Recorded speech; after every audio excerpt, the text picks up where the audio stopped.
Alright, so today we're going to go over how to clean and lubricate a Ruger Mark IV. The first step will always be to ensure that the weapon is safe, and in order to do this you drop the magazine, inspect the chamber visually, and if there is no rounds in the chamber, there's nothing in the magazine, you could place the weapon on safe and you've rendered the weapon safe. This actually coincides with the disassembly of the weapon, and what you want to do is put the weapon on safe. Then you would depress the button on the lower receiver. With the upper barreled receiver and the lower receiver separated, you are now allowed or able to remove the bolt by just pulling the bolt back, and essentially this weapon is field stripped. You can and should, for cleaning purposes, take off the guide rod and spring.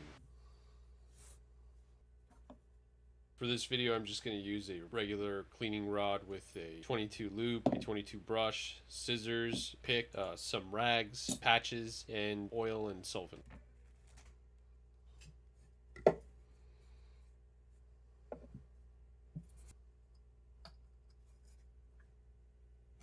First thing I like to do when cleaning a barrel is just to put some solvent on the brush, and this helps mitigate the rest of the solvent from getting contaminated.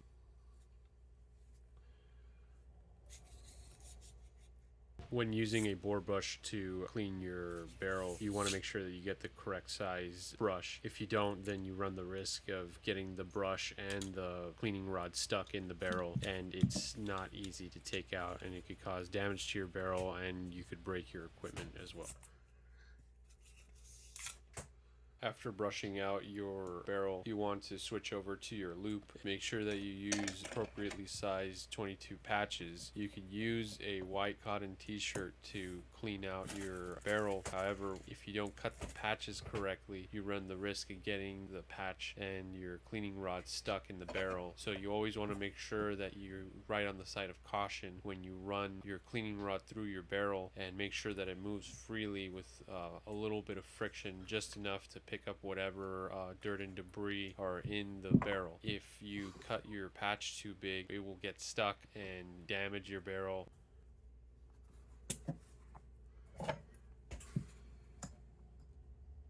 Here I'm just running a couple of patches with solvent to make sure that I get rid of all that dirt, grime, copper fouling, anything that can deteriorate the barrel.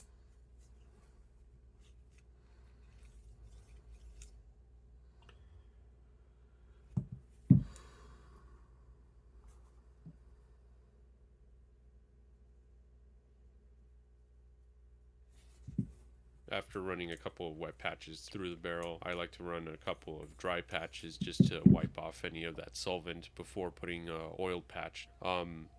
You can use a light to check your work, or you could just point the barrel into a light source, and so what you're looking for is just a shiny barrel.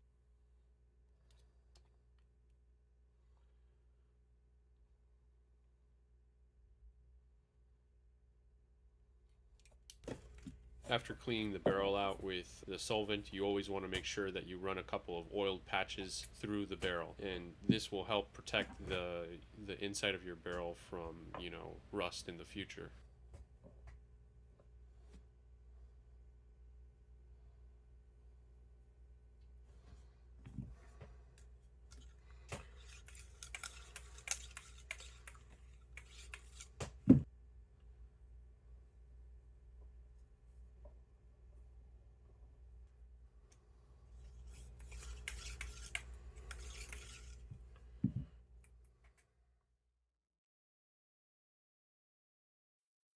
After running the last patch of oil through the barrel, I decided to use the extra patch to give the weapon a quick wipe down, and this is just insurance on top of insurance to make sure that I oil every single part of the weapon so that no rust can develop.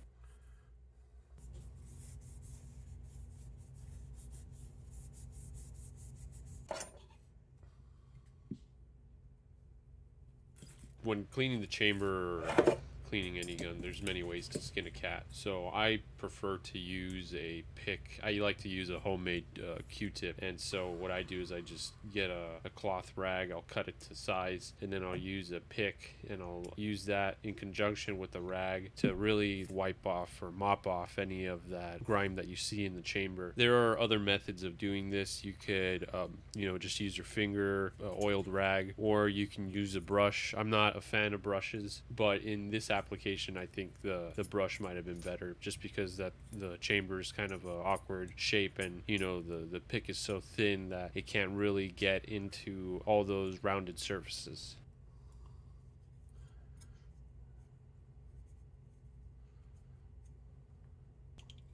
After you've inspected your work, I like to use my fancy dancy light. You don't need this if you have a regular desk lamp. It'll illuminate it just fine. You could just wipe it down with one more patch of oil. I like to go heavier on the oil than most people would, but it's just to ensure that I get everything that can potentially rust.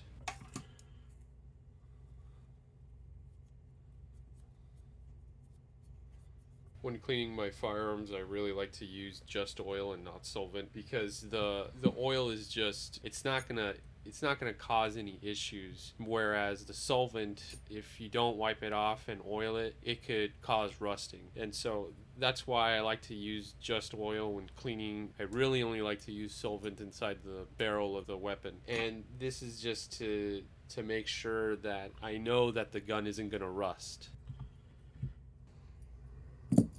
Cleaning the bolt can be considered one of the more important parts of cleaning any sort of modern day firearm, especially semi-automatic firearms, because they're the ones that are doing, most of the work, and they're moving back and forth, creating a lot of friction.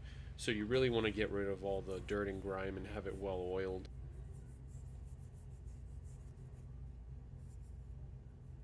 I forgot to mention that you also want to really clean that guide rod and spring well and have it well lubed. You don't want to have any dirt or grime in there. Here I just show a little wipe down, but you want to get all that dirt and grime out of there. If you leave anything in the bolt or in the guide rod, any of that grime, it basically makes a sandpaper effect inside the weapon. And so just the force of the blowback of the action causes, that grime to start wearing parts down. And so you really don't want that in your firearm, and having it cleaned and well lubed will extend its longevity.